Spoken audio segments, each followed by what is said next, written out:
Real Madrid's Jude Bellingham. Messi's the best. Dembele.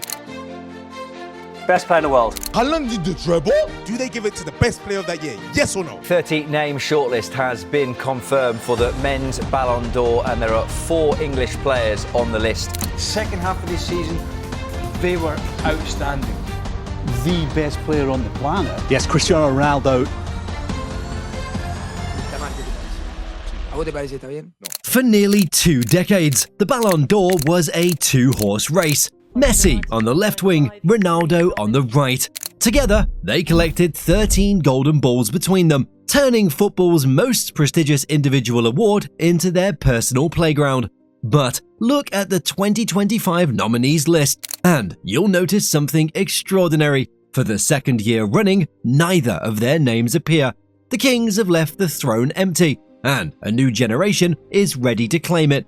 For the first time ever, we'll see women compete for their own versions of the Copa Trophy and Yashin Trophy. We've got teenagers like Lamine Yamal going toe-to-toe with established superstars. This is the moment football officially enters a new era.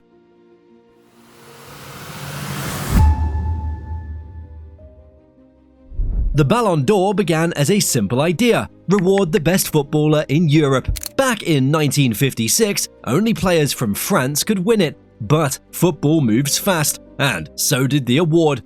Soon, it opened up to every European, and then to any player, anywhere on the planet. Now it's the gold standard. If you want global respect, you dream of holding that golden ball. The last 20 years, they were ruled by 2 titans, Messi and Ronaldo. Their rivalry turned the Ballon d'Or into a yearly showdown, each pushing the other to new heights. Icons like Xavi, Iniesta, and Lewandowski often missed out, all because these 2 giants raised the bar so high. But the wind shifted in the early 2020s. In 2024, something wild happened. Spanish midfielder Rodri took home the award. His win came after Real Madrid's boycott of the gala, a shock that no one saw coming. It was proof that sometimes the Ballon d'Or is about more than just goals. It's about dominance, influence, and how much you matter in the biggest moments. So, why is 2025 so special? There's no World Cup, no Euros, no international tournament to tip the scales.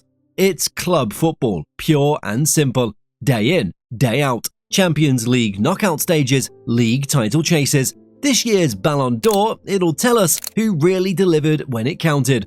Add in new categories for women and young stars, and suddenly, the Ballon d'Or, it isn't just evolving, it's exploding into a new era.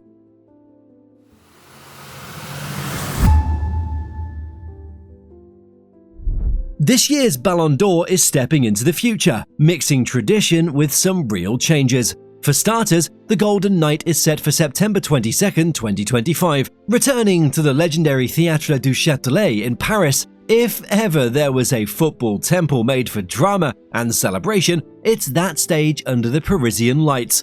The hype started early too. On August 7th, fans everywhere rushed to the L'Équipe app and website to get the first look at the nominees, live updates, instant reactions, and surprises right out of the gate. This is how modern football rolls.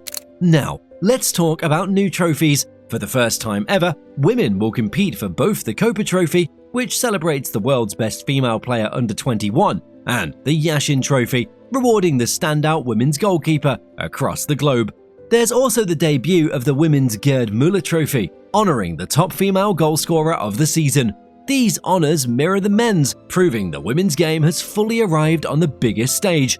Off the pitch, the Socrates Award returns to shine a light on players changing lives beyond football, rewarding humanitarian work and community spirit in a world that sometimes loses sight of the bigger picture. The 2025 Ballon d'Or, it isn't just about who's the best on the ball, it's about raising every side of the game. With both men and women sharing the spotlight, with youth breaking through and new heroes being crowned, this is football's biggest celebration. Now more inclusive, more global, and more competitive than ever.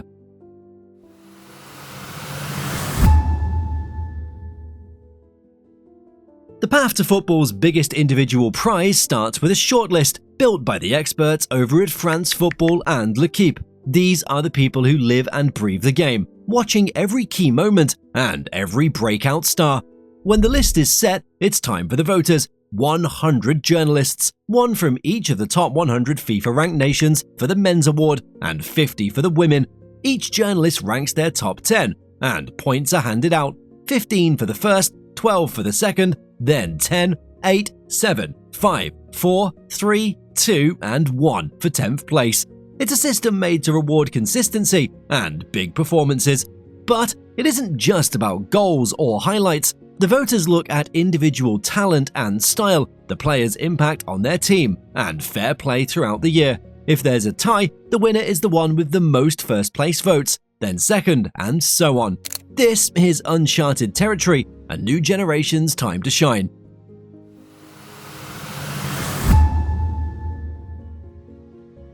This year's men's Ballon d'Or race is wide open, and it's more unpredictable than ever. Let's look at the official 30-man list. PSG absolutely flood the nominees: Ousmane Dembele, Desiree Doué, Vitinha, Gianluigi Donnarumma, Achraf Hakimi, Kvaratskhelia Kvaratskhelia, Nuno Mendes, João Neves, and Fabian Ruiz. Barcelona's got its own heavy hitters, with Lamine Yamal, the teenage sensation, Rafinha, Robert Lewandowski, and Pedri.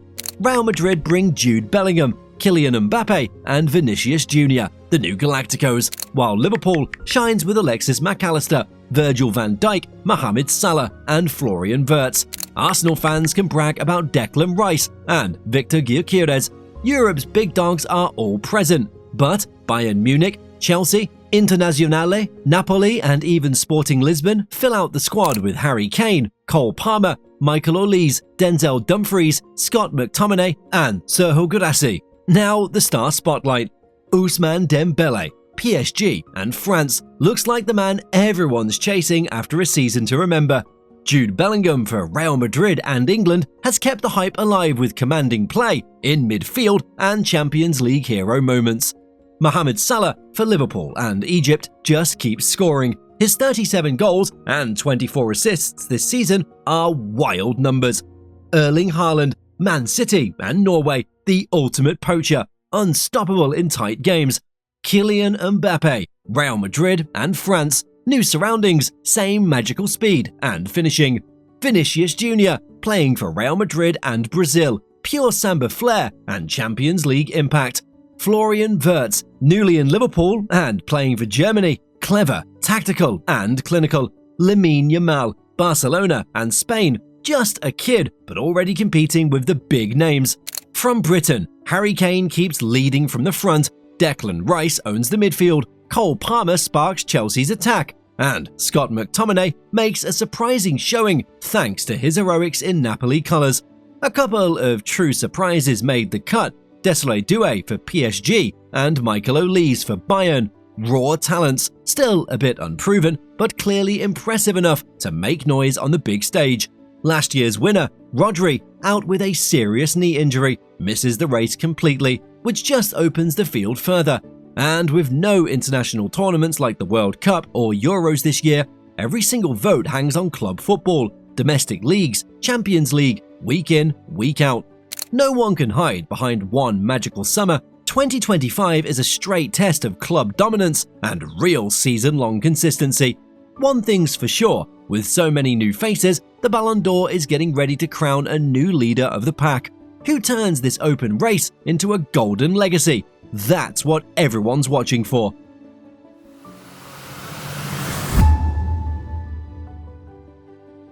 The 2025 Women's Ballon d'Or is set to make headlines, with a shortlist that underlines just how global and competitive the women's game has become. Dominating the final 30 are the powerhouses Barcelona, Chelsea, Arsenal, and OL Lyonnais, all stocking the list with their top talent. For England, the Lionesses are once again right in the mix. Lucy Bronze, Chloe Kelly, Alessia Russo, Hannah Hampton, and Leah Williamson all get the nod. Representing the heart and character, the Lionesses have shown Europe's toughest competitions. But the favourites for the big prize still circle around Spain. Barcelona's Aitana Bonmati is the defending champion and leads the charge after another electric season. She's joined by her club teammates Alexia Putellas and Claudia Pina, both capable of pulling off match-winning magic. Fans will also be watching Caroline Graham Hansen for Barcelona and Barbara Banda for Orlando Pride, who keep raising the bar and pushing boundaries with their flair and goal-scoring numbers. One of the biggest headlines this year, the debut winner of the Women's Copa Trophy and Yashin Trophy. At last, young female stars and standout keepers get their own moment in the Ballon d'Or spotlight, showing how much the sport for women has grown. With new awards, new faces, and the world watching, 2025 could be the year someone etches their name into football history. The only thing for sure, the fight at the top has never looked so fierce.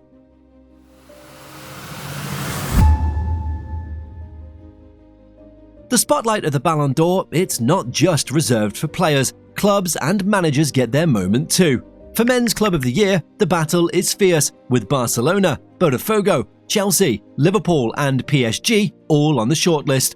These are teams who've dominated their leagues, shone in Europe, and set the rhythm for football all season long. On the women's side, the powerhouse names return: Arsenal, Barcelona, Chelsea, OL Lyonnais and Orlando Pride, each club stacked with top internationals and delivering silverware.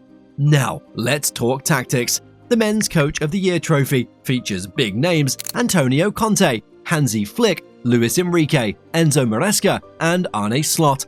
These managers, they've turned good squads into champions and made bold calls in key moments.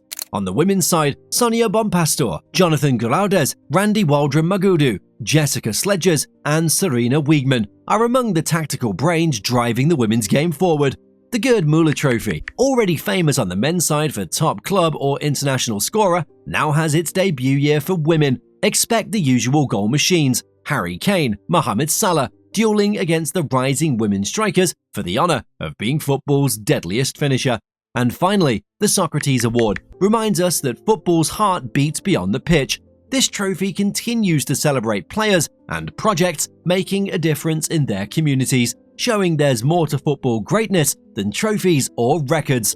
From managers on the touchline to clubs building dynasties and players changing the world off the field, the Ballon d'Or now sees greatness in every direction.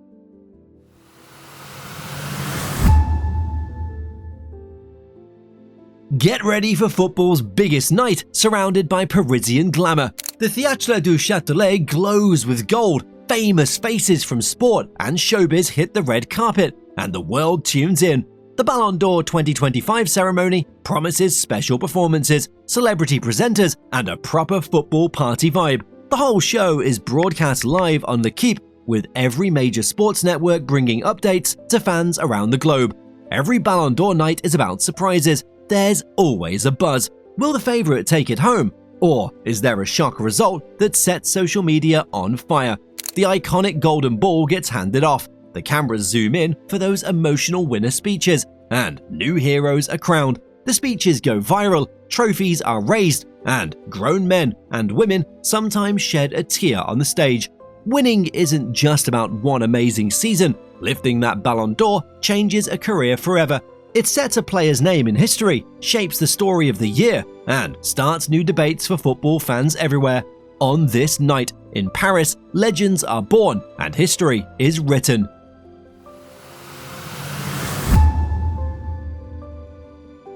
The 2025 Ballon d'Or is more than an awards night. It's a turning point for football. The biggest story? A complete generational shift. For 2 decades, every conversation started with Messi and Ronaldo. Now, with both icons out of the picture, we're seeing a massive youth breakthrough.